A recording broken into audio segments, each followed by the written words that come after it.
Proprement allemand. Il y a eu un peu en France au XVe siècle à Arles, et il était très vite circonscrit. Mais bon, au XVIe, XVIIe siècle, dans certaines villes d'Allemagne, à Cologne, à Trèves, à Bamberg, à Göteborg, les accusations cessent de prendre pour cible les paysannes plus ou moins marginales et s'étendent à toutes les couches de la population. Visent les citadins comme les paysans, les riches notables comme les classes populaires, les intellectuels, les universitaires, les théologiens, jusqu'aux archevêques. Elle vise aussi les hommes tout autant que les femmes. Là, il semble difficile de réduire la chasse à une chasse aux femmes, comme ils font parfois à certaines communes. Et dans cet emballement, à chaque fois, la chasse fait en quelques semaines des inédits. Et là, on a affaire à une situation tout à fait inédite, où aucune des figurations traditionnelles de sorcières, villageoises, pauvres, femmes, etc., aucune de ces figurations traditionnelles ne tient plus. L'ennemi a perdu tout trait distinctif. Donc, comme dans les grandes terreurs de notre époque, n'importe qui peut être accusé et condamné. Alors, il me semble que cette extension illimitée de la persécution, et cette dimension cataclysmique que j'évoquais tout à l'heure, qui conduit effectivement à terme de la destruction totale, suicidaire, cette extension illimitée est à l'horizon des exterminations du XXe siècle. Soit que le dispositif s'étende à des cibles nouvelles, comme c'était, semble-t-il, le projet du dispositif nazi. Soit que la cible initiale soit tellement indéterminée qu'elle peut elle-même s'étendre indéfiniment, et c'est le cas de l'influence stalinienne avec la notion, effectivement, très indéterminée, d'ennemi du peuple. N'importe qui peut être. Alors, on a tombé cette désignation. Voilà, un autre trait fondamental, et j'en viens à mon dernier point, caractérise ce type de dispositif. C'est son rapport à la souveraineté. Ce qui a rendu possible la chasse sorcière, et notamment en autorisant le recours systématique à la torture pour obtenir des aveux, puisque là où la torture était pas pratiquée comme procédure juridique, notamment en Angleterre, il n'y a pas eu de chasse sorcière exemplaire. Ce qui a rendu possible cette persécution est une procédure d'exception. C'est-à-dire une procédure qui donne le droit de transgresser les règles de droit et fait d'accuser un ex-lex, un hors-la-loi, qu'aucune garantie légale ne sera plus protégée.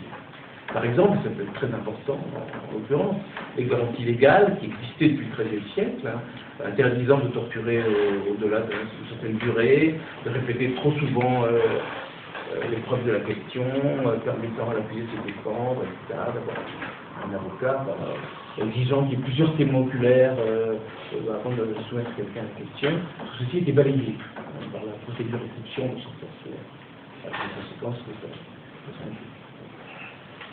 Cette procédure d'exception était justifiée par la nature même du crime de sorcellerie, qui était défini comme un crime lui-même exceptionnel, un crimen exceptum.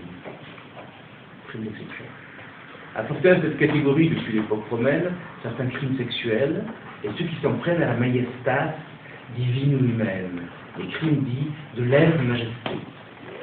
Alors, quelle majesté, quelle majestas était en cause dans le crime des sorcières? Lorsque la sorcellerie avait assimilé, dès le début du XIVe siècle, à une hérésie, à une contre-religion satanique, il s'agissait de ce qu'on appelait un crime de lèse-majesté divine. Et son châtiment relevait donc des tribunaux d'exception, institués par l'Église pour combattre l'hérésie, c'est-à-dire l'inquisition. Mais encore une fois, bizarrement, il n'y a pas eu de chasse à cette époque-là. Alors que tous les éléments étaient en place, le dispositif, l'assignation du crime de lèse-majesté, la persécution n'a pas démarré. C'est très étrange. À partir du XVIe siècle, lorsque la persécution se déchaîne, la définition de ce crime va se modifier. Elle va, dirait-on, se séculariser. Elle va prendre une signification politique. La sorcellerie va être présentée avant tout comme une rébellion contre l'autorité de l'État. Et les sorcières seront dénoncées comme les pires des rebelles. Il arrive bien sûr que la désignation condense ces deux dimensions théologiques et politiques. Ainsi, pour Baudin, je cite, la sorcellerie est ce crime de lèse-majesté divine et humaine qui comprend tous les autres crimes qu'on peut imaginer. Donc elle est semblable en quelque sorte à ce crime de pensée dont parle Orwell, un crime qui contient tous les crimes. Donc lorsque la persécution de masse se déclenche, l'accusation devient dissociable d'un certain type de pouvoir politique, le pouvoir qui incarne la majestas, la souveraineté de l'État. En envoyant à la mort des corps brisés par la torture et des âmes soumises, par l'autoreniement, par l'aveu, les dispositifs de persécution offrent à ce pouvoir une emprise totale sur la parole, sur le corps de ses sujets. Ils lui permettent de se déployer sans entrave, en se libérant de toutes les règles de droit, déployé comme un pouvoir absolu, comme un pouvoir souverain. Et il n'est pas indifférent que le premier théoricien moderne de la souveraineté étatique soit aussi l'auteur d'un traité de démonologie qui appelle à éradiquer le soi-disant complot des sorciers. Bon, il s'agit bien sûr de Baudin, je crois que Lucas Baltrinieri va nous en parler cet après-midi, et sans doute aussi Julie demain. C'est un auteur, on a dit, tout à fait intéressant, justement parce qu'il est au croisement des deux. Il est à la fois l'auteur des 6 livres de la République, donc le premier qui formule la théorie moderne de la souveraineté de l'État, et 4 ans plus tard, il publie ce manuel de sorcière assez étonnant, qui est la démonomanie des sorciers, qui est un livre qui ne cesse de dénoncer un soi-disant complot des sorciers, très nombreux, aussi nombreux, dit-il, que l'armée du Grand Xerxès, donc plus d'1 million dans le royaume de France, une France qui comportait à l'époque 16 ou 17 millions d'habitants, qui est un peu l'ampleur du complot, et un complot, c'est un point important, qui est infiltré partout, hein, qui n'est pas uniquement limité à quelques vieilles sorcières de campagne, il peut pénétrer dans la magistrature, dans l'église, dans la cour, jusqu'à infecter le prince souverain, dit-il.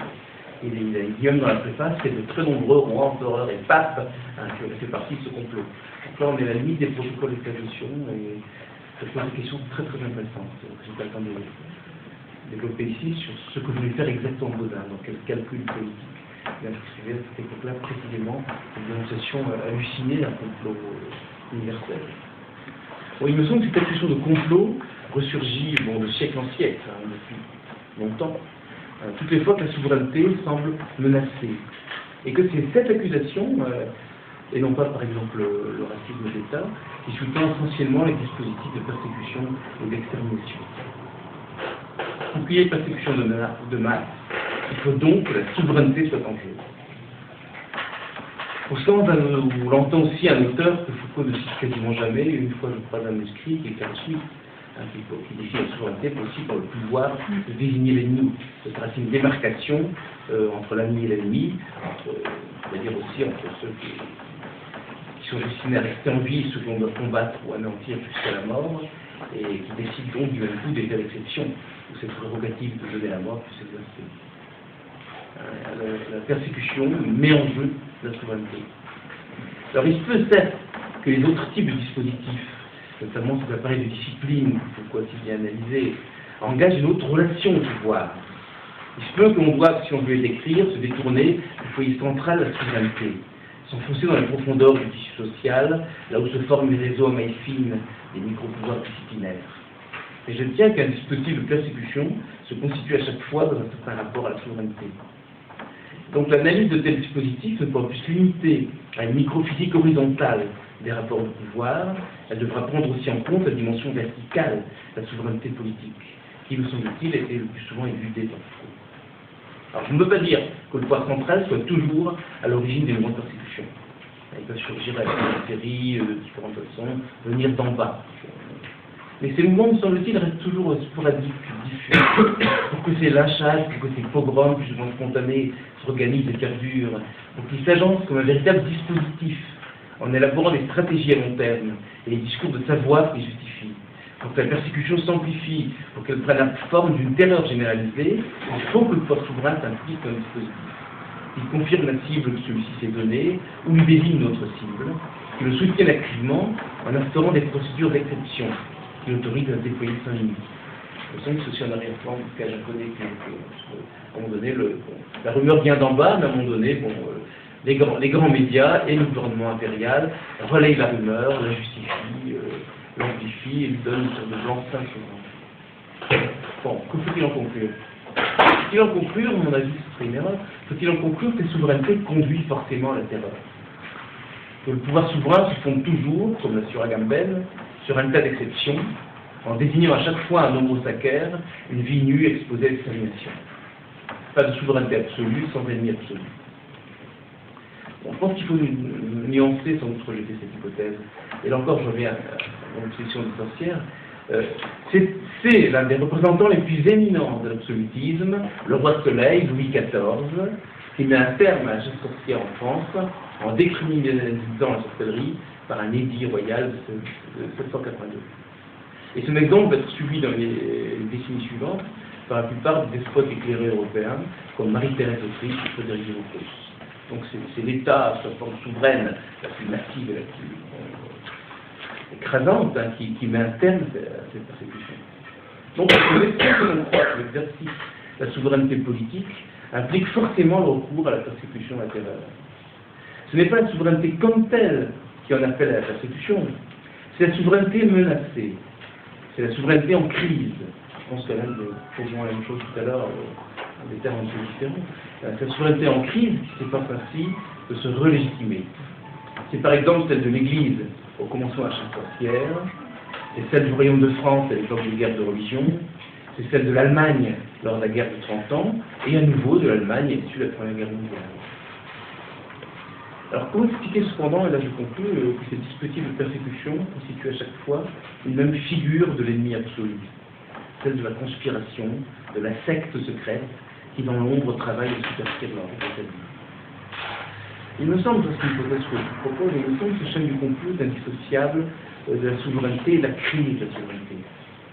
Donc il donne une représentation déformée, un substitut imaginaire.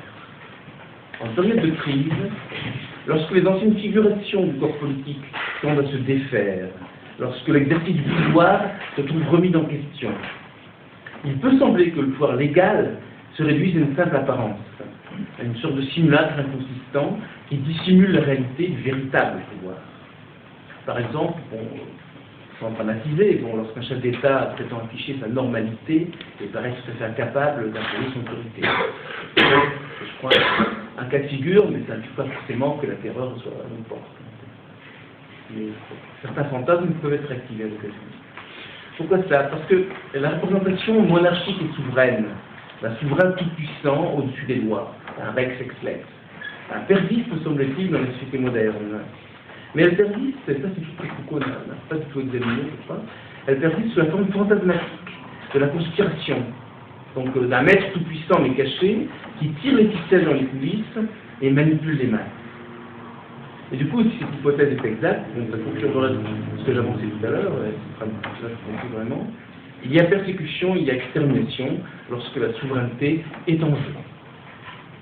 Et non pas seulement parce que les dispositifs de persécution réintroduiraient le vieux droit souverain de faire mourir une société qui laisse tomber la mort, ça c'est l'analyse foucauldienne, on va faire du biopolitique, on va faire politique.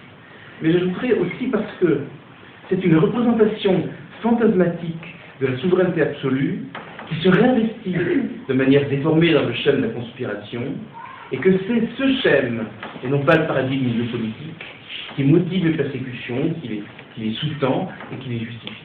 Merci.